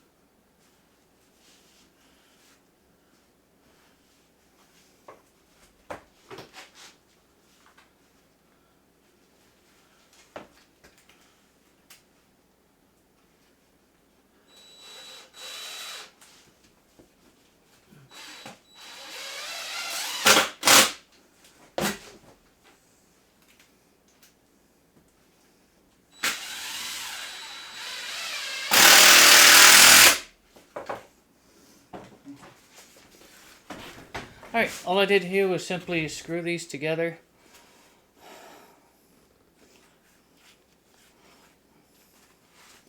Not quite even on the one. I'm going to take it back out, jig it down so I can match this other one, and sand it down, and then we'll come right back in.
Alright, well,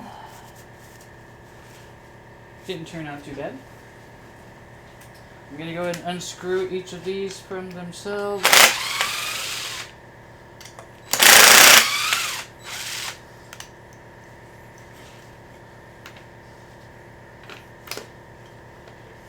That's essentially what we have. Now we'll take this.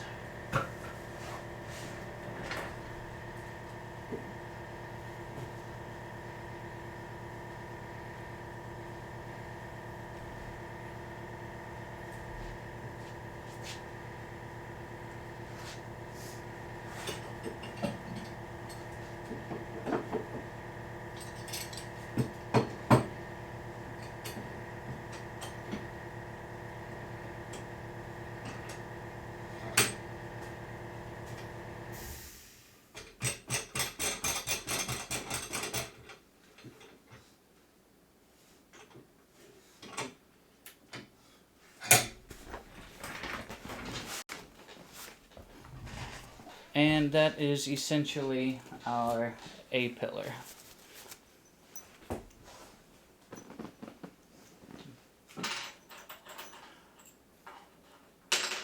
going to take a couple screws. We'll put one in on each on the top and bottom here. We'll take the clamp off and see how it does.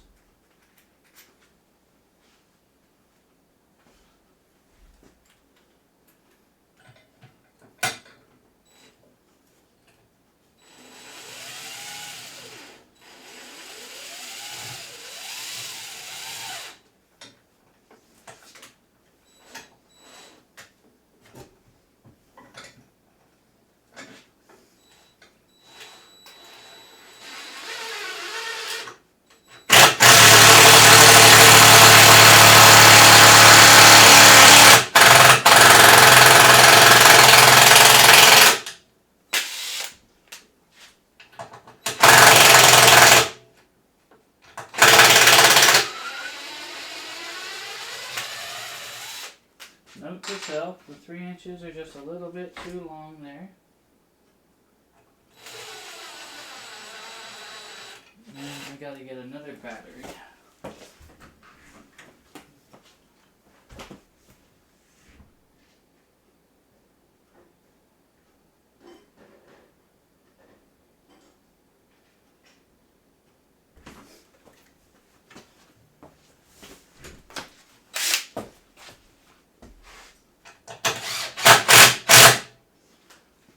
I think I'm gonna put one in through this side and then one in from the back side, or from the inside out.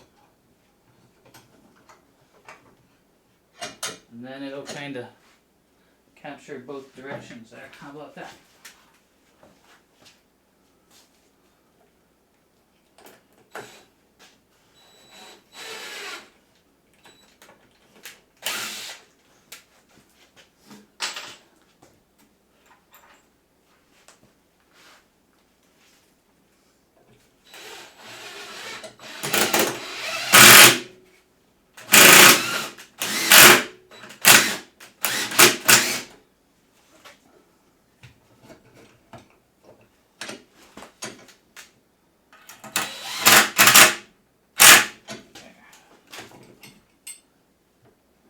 There it is.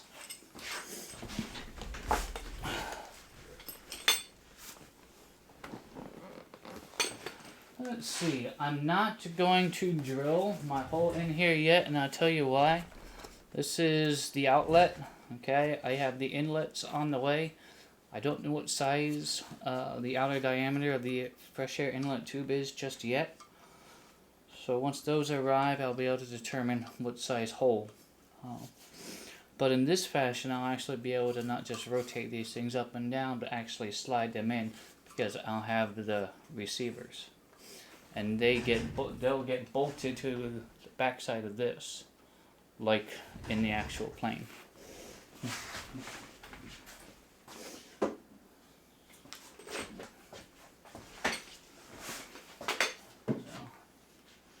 that's that one.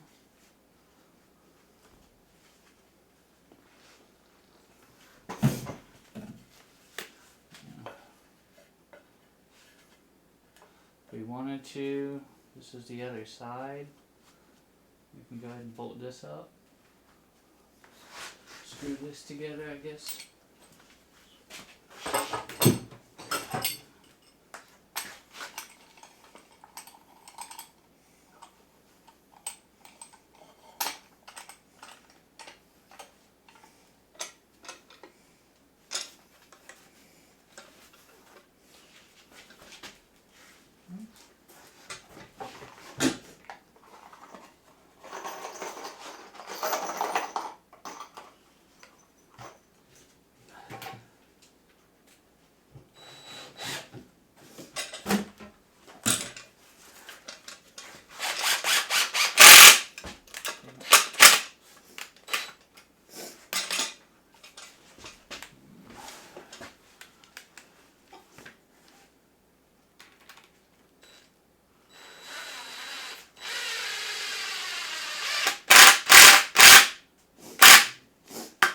So I just ran a screw up from the bottom on this one because it cracked as I screwed that in. And since I'm not going to cut another one, the screw's just going to have to hold it.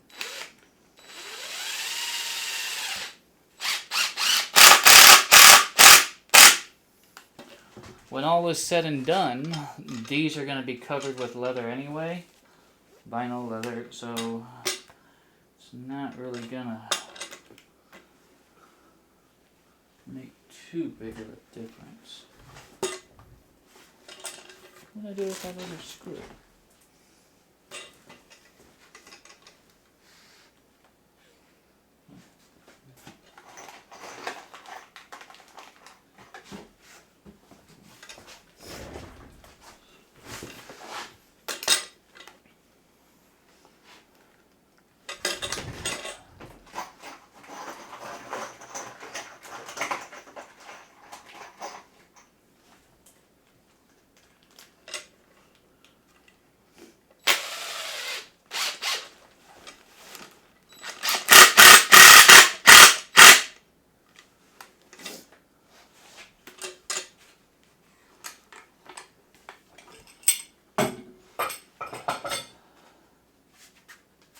That's on there.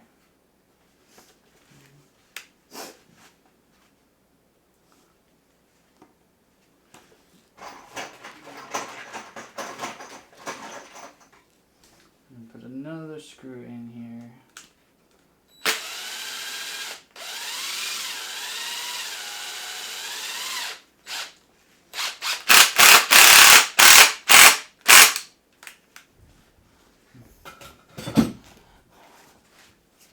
And here is the beginnings of our passenger side A-pillar.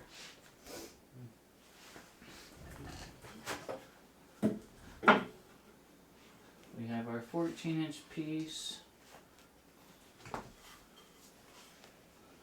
We should have another piece.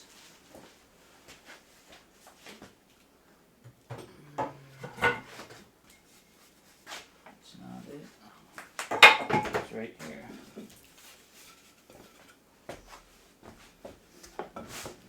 Okay.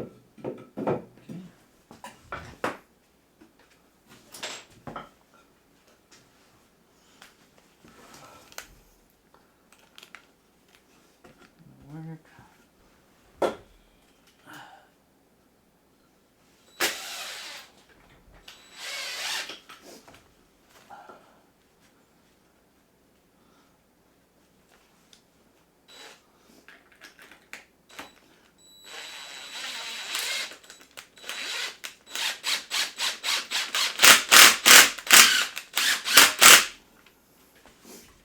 Alright, that's going to be for the other side.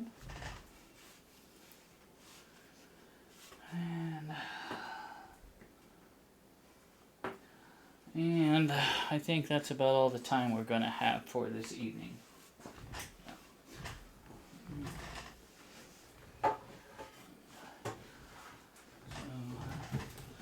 But yeah, it's going to be the same concept, just on the other side.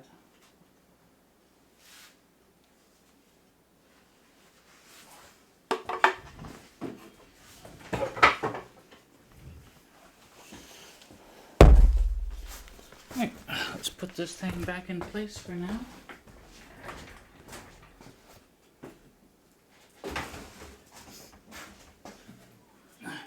And it will be a lot easier to maneuver once everything's said and done and all the stuff is in place and off the floor.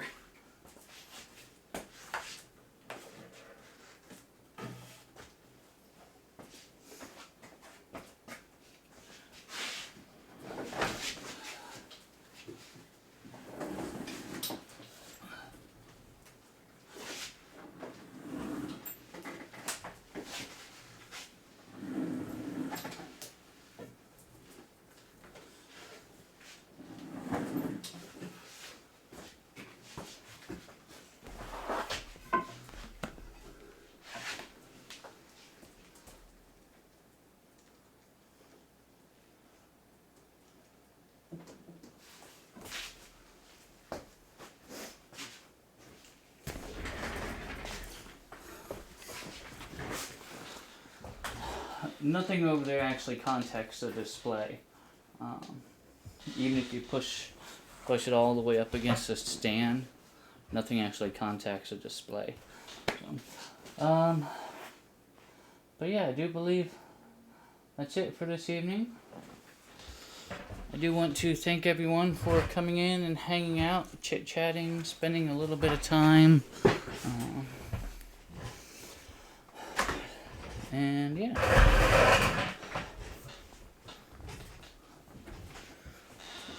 Totally 78, I appreciate it. Thank you for coming in and watching. Tomorrow we will continue. We will finish the A-pillar for the passenger side. And then we'll go ahead and put a roof beam, a support beam across the top to tie the two A-pillars together just for a little bit more rigidity, and then that'll also tell us where our ceiling is, where the roof of our plane is going to be. So that is going to be the plan for tomorrow. So yeah, I do believe that's it. I do want to again thank everyone for coming in and hanging out today. Where is...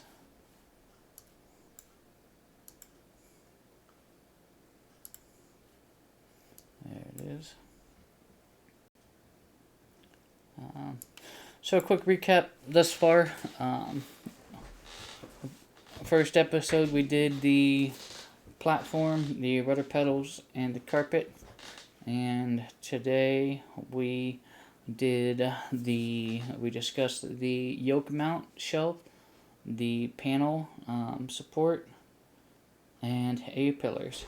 Tomorrow on part 3 we'll continue along with the A-pillars, and we'll probably start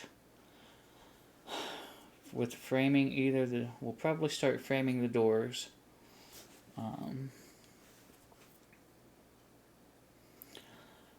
Once we have our complete, our exoskeleton, our frame, then we'll move along to interior with getting our panel set up, our avionics, and things like that. So, real quick, I do want to say thank you to Willy Wonka 60, who came in with a new follow to the channel when we first got started. M. Stein with his 13-month resubscription to the channel. Always a pleasure, my friend. And Hawker125 coming in with a resubscription to the channel. So I do thank you all so much for your support and continued support. I love hanging out, chit-chatting with you all. So yeah, that is it. I do want to say thanks again. Let's see who we can go and raid this evening.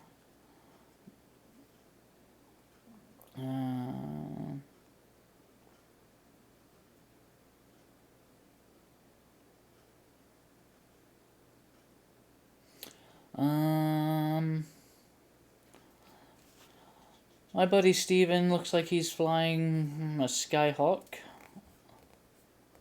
I'm not sure where he's flying or what he is currently. Guess we can go say hi to Slant Alpha. So many good. There's always so many good decisions, and I don't want to. Yeah, let's go raid Slant Alpha. I haven't raided him in a while. I did raid Steven not too long ago. Alright, Slant Alpha Adventures is, I don't know if he's controlling this evening or flying, but always fun and entertaining to watch. So let's go say hi to Rob. Until tomorrow, I hope you all take care and stay safe. I can't say it was my pleasure flying with you because we didn't do any flying, but it was my pleasure, building with you. So, alright, have a great night, everyone. Again, thanks for coming in. My name's Michael, and we will see you tomorrow at some point in time. Take care, everyone. Have a great evening.